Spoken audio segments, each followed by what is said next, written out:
Hola, ¿cómo están? Bienvenidos a su programa Charlando con los Investigadores. Yo soy Karen Cimental y en esta ocasión estamos en este programa para recibir al doctor Luis Fernando Hernández Jaques, un gran amigo que labora con nosotros en el área de posgrado de la Universidad Pedagógica. Doctor, bienvenido a esta su casa, Charlando con los Investigadores. Muchas gracias, Karen. Gracias por la invitación y bienvenidos todos al programa. Doctor, como usted sabe, en este programa tenemos la finalidad de dar a conocer las investigaciones que se realizan dentro de nuestra universidad. Precisamente hoy lo hemos invitado para que usted nos hable un poco de su trabajo llamado Autorregulación Académica, Investigación sobre la Perspectiva Docente. Pero antes que nada yo quisiera que usted nos hablara un poco de lo que son sus antecedentes académicos, de las escuelas en las que ha estudiado, del trabajo que usted ha realizado a través de estos años. Bueno, mira, claro que sí, con mucho gusto. Bueno, nos vamos a encontrar con un perfil un poquito diverso y espero dar con la finalidad de explicar por qué estamos aquí en la Universidad Pedagógica. Yo soy ingeniero industrial de profesión, egresado del Tecnológico de aquí de Durango. La carrera como tal la ejercimos durante varios años, pero nos incorporamos como en el año 2006 al ámbito educativo, en la educación superior. Y entonces, bueno, a raíz de esa incorporación a la educación superior, pues me interesó justamente los aspectos administrativos. Regularmente en las instituciones que he estado ocupado, además del desempeño docente, obviamente cargos administrativos. Y por esa razón me vi en la necesidad y en el gusto de estudiar una maestría en administración. Esa la realizamos también aquí en el estado de Durango, en la Universidad Juárez del estado de Durango, en la Facultad de Economía y Administración y Contaduría de aquí del estado. Y bueno, pues desempeñamos esa maestría en administración. Ya estando en el ámbito educativo, bueno, pues obviamente uno empieza a ver la necesidad de conocer más de la cuestión pedagógica, más de la enseñanza, más del aprendizaje con los estudiantes. Uno se empieza a dar cuenta que los conocimientos que tienen ya no te dan para ofrecer más hacia ellos y esa necesidad, entre otros aspectos personales, me hacen que estudie un doctorado en educación. Sí, doctorado estudiado aquí en Durango también, en el Instituto Universitario Anglo-Español. Y bueno, pues ya conforme vamos adentrándonos al doctorado, es un doctorado para la formación en investigación. Entonces se da uno cuenta que necesariamente pues tienes que entrarle al ámbito de la investigación, es decir, no es un doctorado profesionalizante, es en investigación. Y bueno, a partir de ahí esa necesidad, pero también el gusto de cómo se va uno empapando en esos asuntos investigativos, pues ya te van orillando hacia qué temas vas a abarcar. Es decir, como investigador no puedes investigar todo, tienes que tener ciertas líneas de especialización. Y en mi caso, bueno, pues hay dos básicamente. Una es todo lo que se refiere a la autorregulación, que es de lo que vamos a platicar, y otra en la que también me he desempeñado es en las TICs, en las tecnologías de información y comunicación. Muy bien, doctor. Y ahorita que está elaborando usted aquí con nosotros en la universidad, tiene más o menos, si no me equivoco, unos 2-3 años de haberse unido a la planta docente. Casi tres. Casi 3. ¿En qué área en específico se encuentra? ¿En el área de posgrado? ¿Y cuál es su cargo? Ok, bueno, a nivel docente, pues en los 3 niveles, ¿no? Licenciatura, maestría, doctorado, lo cual me parece bien, porque si solo nos centráramos en la maestría o en el doctorado, te alejas un poquito de las necesidades de nuestros alumnos que egresan de bachillerato, que son totalmente distintas a las de un maestrante o a las de un doctorante. Entonces creo que no dejar la parte de licenciatura es enriquecedor, como que lo centran a uno en ese aspecto de formación que debemos de tener. La otra parte de maestría, de doctorado como docente es más específica, es decir, pues ahí atendemos necesidades propias. En mi caso, por ejemplo, en el doctorado normalmente damos las asignaturas que se refieren o a metodología o a epistemología, la parte filosófica, pero eso es mucho más específico que lo que hacemos con los de licenciatura, cuestiones más generales como tal. Y bueno, en últimas fechas me incorporo con la coordinación de una licenciatura, justamente la licenciatura en intervención educativa, donde pues es la parte de la administración de esa carrera. Bueno, doctor, pues hay que ir entrando un poco ya en materia. Vamos a hablar ahora sí de lo que es nuestro propósito. De su trabajo, Autorregulación Académica, es una investigación sobre la perspectiva docente. Doctor, ¿qué fue lo que despertó en usted el interés por investigar específicamente este tema? Bueno, cuando empezamos a desarrollar estudios, los estudios doctorales, pues obviamente un requisito realizar una tesis para poder obtener el grado. En ese entonces, mi tesis se basó en un tema que se llama autoeficacia. Sí, es decir, en el propio desarrollo del doctorado, pues uno va delimitando objetos de estudio, campos de indagación, y me interesó en ese momento, la autoeficacia. Nada más que eso como punto inicial. Ya cuando vamos avanzando y vamos desarrollando otro tipo de estudios, pues nos encontramos con este constructo de autorregulación, que está la discusión si es más amplio que autoeficacia o autoeficacia contiene la autorregulación. Es decir, hay teóricos que nos van a decir, no, es que autoeficacia es más amplio y adentro de autoeficacia está autorregulación. Hay otros que nos dicen, no, autorregulación es más amplio. Y hay modelos de autorregulación que incluyen la autoeficacia, el autoconcepto y muchas otras cosas. Y entonces ahí surge la idea de esto, es decir, si desarrollamos nuestra tesis doctoral en base a autoeficacia, pero luego pues vamos investigando en el tema y nos encontramos con este constructo que desde mi perspectiva es más amplio. Autorregulación abarca a otros elementos dentro de ellos, como estaba en un principio, autoeficacia académica. Muy bien, doctor. ¿Y por qué considera usted que es tan importante hacer una investigación concienzuda sobre la autorregulación? Ok, en el tema que es la cuestión que mencionas, es justamente un libro que resulta del acopio de varias investigaciones. Es decir, se convocó a nivel nacional e internacional quien tiene aportes al respecto de la autorregulación. Y en ese sentido, este es uno de los libros que resultan.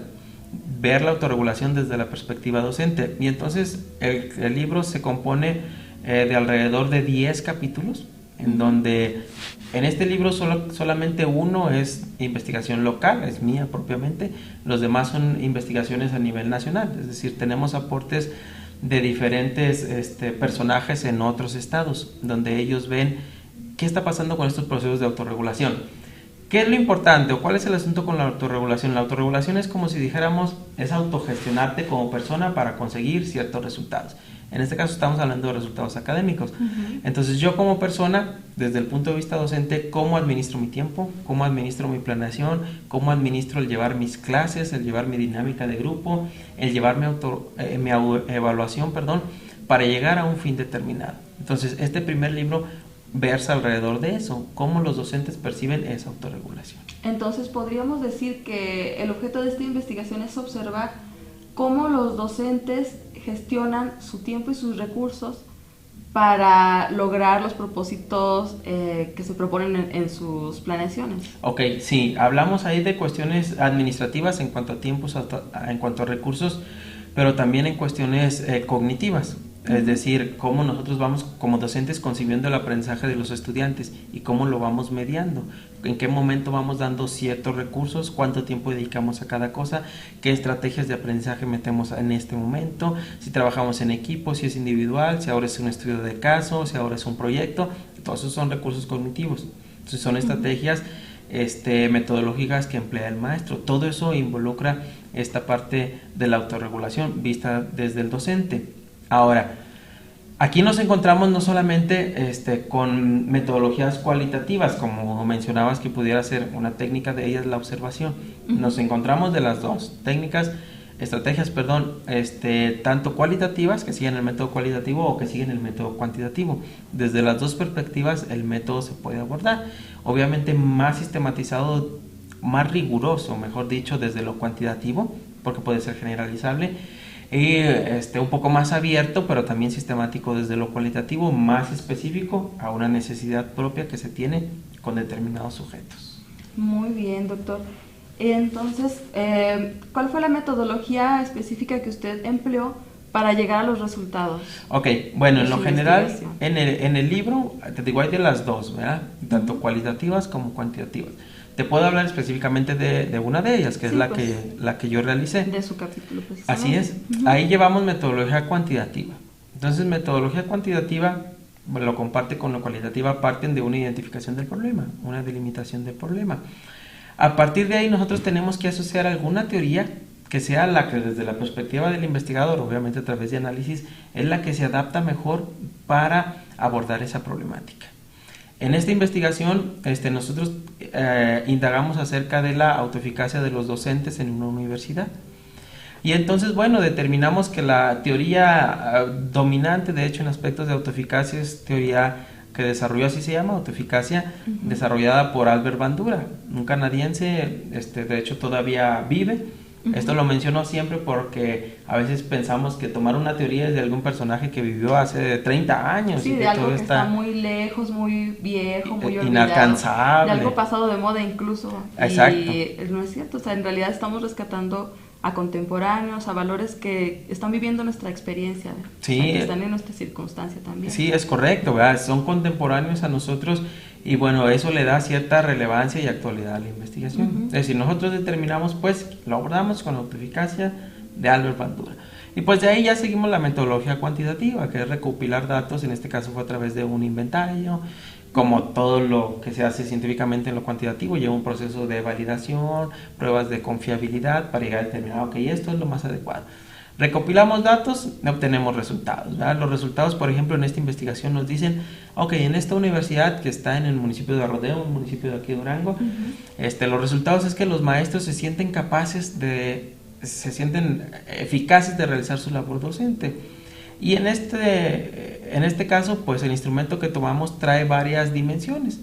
Dimensión de planificación, por ejemplo, dimensión de actividades en el aula, dimensión de evaluación, dimensión de metaevaluación. ¿Cómo utilizo los resultados de mis estudiantes para evaluar mi propia capacidad docente? Y entonces, bueno, en este caso, los maestros, ellos se perciben eficaces, ¿verdad? Que es la finalidad de esta investigación, saber cómo ellos se perciben. Saber qué tanta confianza tienen ellos en la labor que están realizando. De acuerdo. Muy bien, doctor. Y con respecto a esta percepción que ellos tienen, ¿cuál es la aportación en el ámbito social que tiene esta investigación? ¿Cuál es la trascendencia que nos proporciona la investigación que usted realiza? Correcto. Mira, en el ámbito, haciéndolo más abierto, obviamente los resultados pues se le dan a la institución donde se realizó, para que ellos tomen las mejores decisiones con ellos. Pero ya abriéndolo más a la institución, fíjate que hace no muchos años, bueno, en el año 2008, la OCDE realiza una evaluación a todos los países que conforman esta organización. Y para México hace una acotación en cuanto a su educación. Dice, ok, en el nivel educativo mexicano, el sistema educativo mexicano, hay un elemento importante que no se toma en cuenta, que es la autoeficacia. La OCDE dice, muchos maestros reflejan su creencia de sentirse capaces o no capaces en las actividades que hacen. Entonces, a partir de ahí, eso es una justificación importante porque tomamos esto. Empezamos a estudiar este constructo y son aportes hacia eso. Ok, tus maestros que se sienten eficaces, efectivamente son eficaces o nada más se sienten y no lo están transmitiendo. Era lo que iba a preguntarle, porque es muy diferente, a veces tenemos una percepción y nuestra percepción difiere mucho de lo que tenemos en la realidad. Correcto. Entonces, ¿cuál es la relación pues de la percepción que ellos tienen con los resultados que de verdad están? Justo en esta universidad indagamos con los estudiantes. Ok, yo maestro me percibo eficaz, pues los maestros ¿cómo te perciben? Encontramos que los estudiantes no los perciben con el mismo nivel de eficacia. Si dicen, ok, mi maestro sí sabe lo que está haciendo, o sea, así tácitamente, pero dicen, ahí sí hay diferencia entre cómo los maestros se perciben a cómo los alumnos. Los dos están en un nivel bueno, pero los maestros se perciben en un nivel más alto que cómo los perciben los estudiantes. Sin embargo, sí se puede establecer una asociación. Es estadística porque es investigación, estas cuantitativas. Si hay una asociación o en esa universidad si hay correspondencia entre cómo me ven los maestros y cómo me veo yo como maestro. Sí la existe. O sea, estamos hablando de que desde la tribuna de los alumnos y desde el lado de los maestros tenemos una correspondencia en cuanto a la percepción. Correcto. Están ellos hablando de que todos ven más o menos el mismo nivel. Sí, problema sería, por ejemplo, si nos encontrábamos con que yo maestro me siento muy capaz y luego los estudiantes perciben que totalmente incapaz de realizar tu labor. Allá habría un problema grave ya en lo que está pasando en ese contexto. En esta situación no se da eso. Muy bien. Y en cuanto a la aportación académica de esta investigación, ¿qué clase de estrategias se tienen que tomar en base a los resultados de investigaciones como la que usted realiza? Ok, la investigación como tal, o sea, se acaba ahí, ¿verdad? Es una investigación de ese corte. Si nosotros quisiéramos llevarlo a un corte de investigación-acción, por ejemplo, donde nosotros ya involucramos eso, estrategias para poder revertir a algo que no se esté dando de manera tan precisa, bueno, pues entonces eso ya se va a otro ámbito. Pero es decir, en esta investigación, en donde los maestros no se sienten tan eficaces, es a la hora de poder evaluar. Es decir, que yo diseño un examen y yo como maestro digo, caray, este examen sí corresponde con lo que la evaluación que estoy haciendo sí corresponde con lo que enseñé, con lo que debimos de haber visto, ahí es en la dimensión donde menos correspondencia hay. Y entonces, ¿qué estrategias se desprenden de ahí? Obviamente eso ya va enmarcado en políticas institucionales, pero bueno, capacitación en cuanto a diseño de instrumentos de evaluación, de aprendizaje, cómo emplear esos instrumentos, cómo poder tomar la evaluación para mejora continua de mi labor como docente. Es ahí donde podemos ver un área de oportunidad más amplia en este contexto específicamente. Sí, pues es que en realidad entonces estas investigaciones lo que resulta es un instrumento muy específico para detectar, como quien dice, los puntos flojos de la percepción que tienen los maestros y sobre todo pues esas incongruencias, ¿verdad? Que sí pueden convertirse más adelante en problemas más graves. Correcto, pero bueno, puedo platicarte también de otra investigación de uno de los autores de los capítulos que realiza, me parece, en el Estado de México, en una primaria. Es decir, en el libro te vamos a tener investigaciones desde nivel primaria hasta superior. Son mayoría las de nivel superior, pero tenemos en primarias. Y ellos, por ejemplo, igual, bueno, ellos investigan autorregulación, no autoeficacia, sino autorregulación con los docentes de primaria. Y ellos lo hacen a partir de una metodología cualitativa, distinta a lo que ya hemos platicado en lo cuantitativo. Y ellos, por ejemplo, encuentran a través de narrativas de los maestros, a través de observaciones, a través de entrevistas a profundidad con los maestros, encuentran que los maestros, en ese contexto, en el Estado de México, en educación primaria, dicen, ok, sí nos sentimos capaces de las estrategias que ponemos en práctica con los niños, sí, pero no nos sentimos tan capaces, y lo encuentran igual, al momento de nosotros dar a conocer una evaluación. Es decir, de valorar ese avance del niño. No me siento tan capaz, y eso a través de lo cualitativo, es decir, a través de lo platicado, y análisis de lo platicado, obviamente, de decir, este niño tiene un 8.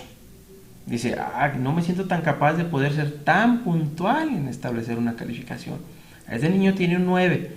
Dice, ok, no sé diferenciar tanto entre el 8 y en el 9, pero en el aspecto cualitativo. Ellos dicen, si yo aplicase un examen, dice, ahí no hay duda, pues es un examen y sí, pues se sacas acabó. 10 mal, sacas 10 bien. Exactamente. Y te ponen tu ¿Sí? punto. Pero a la hora de valorar lo otro, y ahí entra mucho la discusión de nuestro modelo por competencias. Ok, que las competencias afectivas, las competencias valorativas, esas cómo las evalúas. Al final como maestro tienes que poner un número. Dice el maestro, ahí siento temor a equivocarme y decir, en la cuestión valoral, en el trabajo en equipo, en cómo se desarrolla el alumno en la clase, fuera del contexto de la clase, no me siento tan capaz de decir, este tiene un 8, este tiene un 7 o este tiene un 10.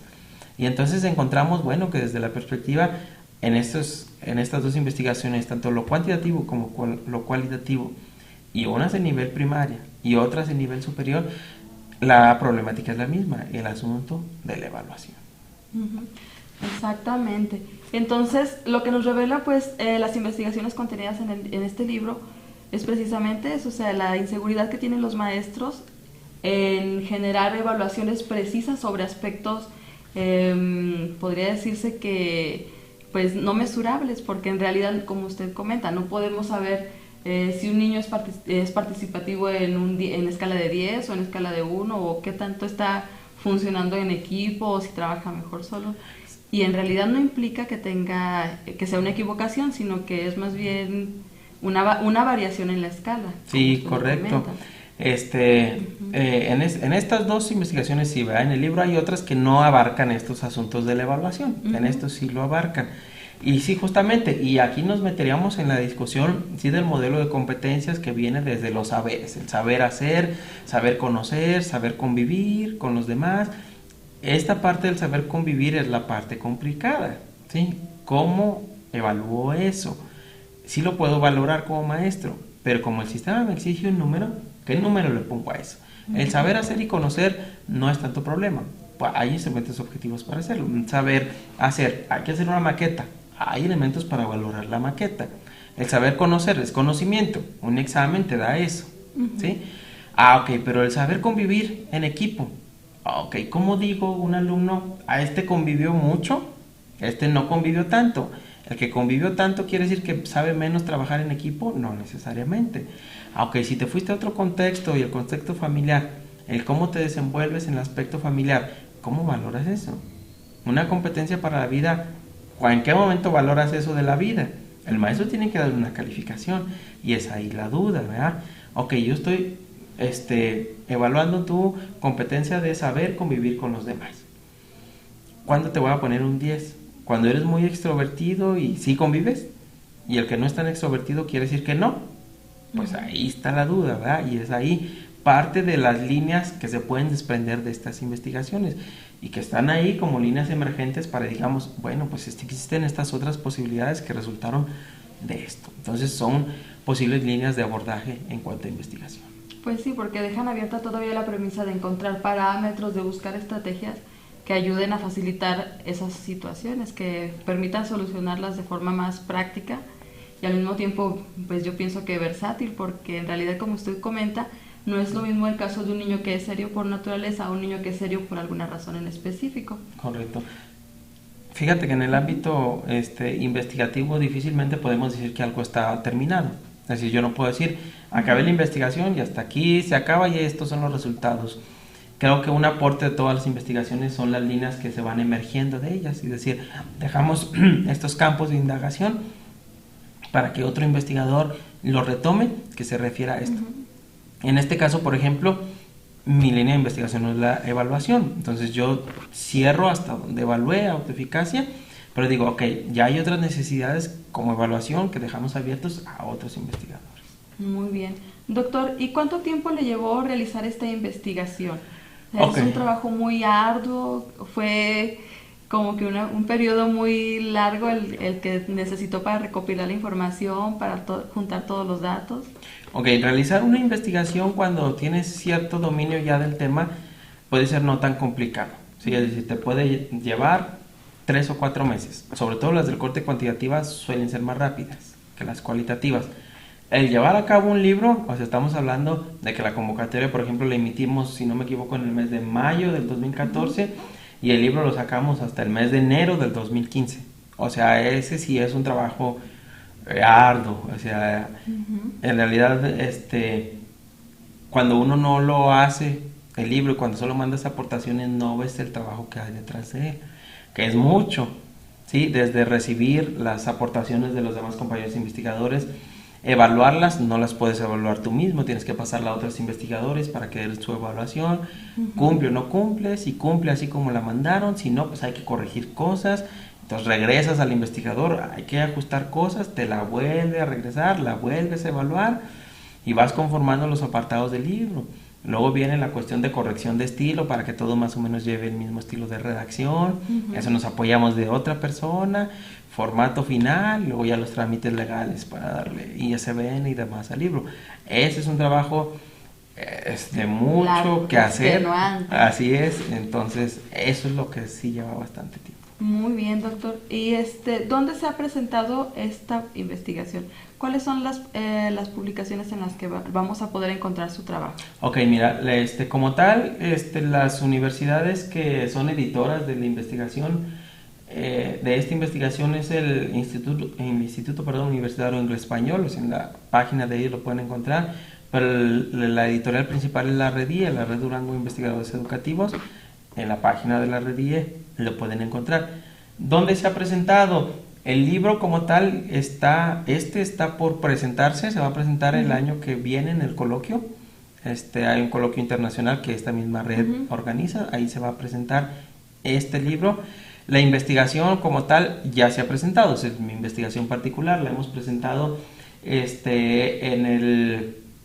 ahora en mayo en el estado de Nuevo León, en Monterrey, en el segundo Congreso Internacional de Investigación Educativa. Ahí se presentaron estos avances y nos damos cuenta de que no hay en México mucha gente que investigue esto, pero al finalizar la exposición de la investigación nos damos cuenta de que sí hay gente interesada. O sea, se nos acercan investigadores y dicen, ok, ¿cómo podemos abordar esto en otros ámbitos? Es decir, en educación secundaria, por ejemplo, lo mismo que expusimos, que es en el nivel superior, pero en educación primaria.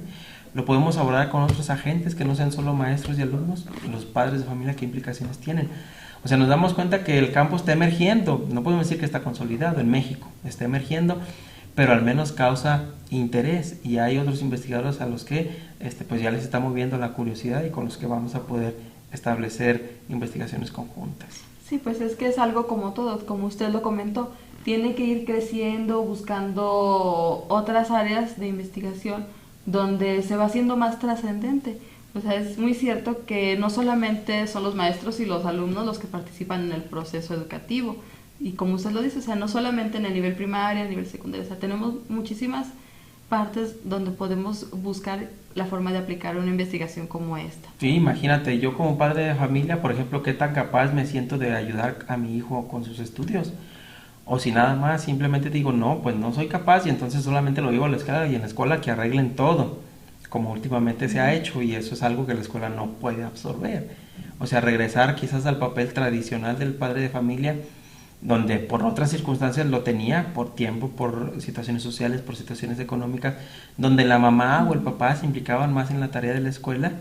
Ahora no se da. Bueno, ahora en mi papel como mamá o como papá o como los dos que trabajamos en una familia, ¿qué tan capaces somos de apoyar a nuestro hijo? ¿O estamos totalmente fuera de esos asuntos? Son otras líneas emergentes que están ahí y que, bueno, quizás las podamos abordar en investigaciones posteriores. Y sí, incluso me deja pensando usted, doctor, no solo en los maestros que imparten las asignaturas de tronco común o lo que le conocemos como, por ejemplo, español, matemáticas, sino también, por ejemplo, en los maestros que imparten asignaturas más especializadas, como por ejemplo música o por ejemplo a niveles superiores, por ejemplo materias de ingeniería, de arquitectura, de mecatrónica, que requieren además del conocimiento docente un concepto más específico sobre temas técnicos.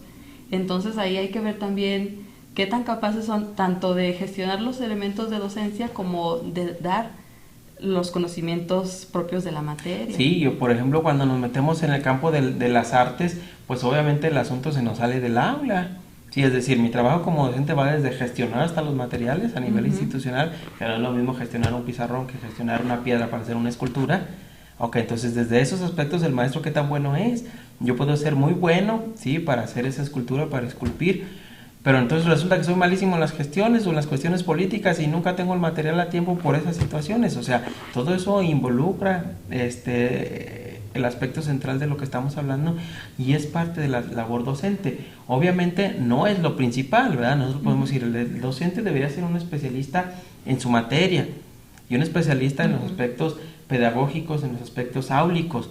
Sí, pero hoy en día el docente no se va a quedar ahí. Tienes que ver muchas otras cuestiones al respecto de eso. Yo soy un docente que para mí es importante llevar a mis chicos a un museo, porque a través de ahí se va a reflejar parte de los temas que estamos viendo de historia. Ok, pero entonces no soy capaz de decir, de conseguir con el museo la cita para que nos atienda o decir necesito un guía especialista en tales o cuales cosas. Esas cuestiones también son importantes y que le abonan mucho a tu práctica docente. Incluso yo pienso que ahora en el tiempo moderno, como le podríamos llamar, no sé, es todavía más complejo para los docentes encontrar un parámetro con el cual valorarse a sí mismos, porque sobre todo están cambiando muy rápido las tecnologías, la información se actualiza constantemente, o sea, se les exige muchísimo más todavía, y todos estos parámetros pues no se mantienen fijos, o sea, no es suficiente con que el maestro sepa mucho y venga y lo dé en el salón, sino que se tiene que estar actualizando constantemente y eso les pone pues también muchísima más carga de presión. Fíjate, y básicamente nos estaremos entrando, por ejemplo, a un contexto de una ciudad, pero me regreso al ejemplo del museo, esa es tu capacidad de autorregulación como profesor. En el medio rural, o sea, el programa de estudios te puede marcar, hay que ir a visitar un museo para que ahí observes tales o cuales cosas. Bueno, pues nos vamos al contexto de la sierra, al medio rural, bueno, al medio de la sierra, pues ¿cuál museo vas a encontrar ahí? Entonces, ¿qué capacidad como docente tienes para autorregular esas situaciones? No hay un museo aquí y estoy a 10 horas de la ciudad donde hay uno. No es posible por recursos llevarlos. ¿De dónde saco un museo aquí? Ah, bueno, pues entonces no hay un museo, pero puedes ir con la persona más anciana de nuestra comunidad y él te va a explicar lo que quisieras ver en un museo. Y él te va a decir cómo han sido nuestras tradiciones, cómo hemos ido evolucionando, cuáles han sido nuestras costumbres. Esas cuestiones es parte de esa autorregulación propia de los maestros y que bueno, deseamos nosotros. Los de la ciudad, pues tenemos más recursos, pero los que no están en la ciudad están limitados y aún así la autorregulación se vuelve más importante para ellos. Pues sí, de eso tiene muchísima razón.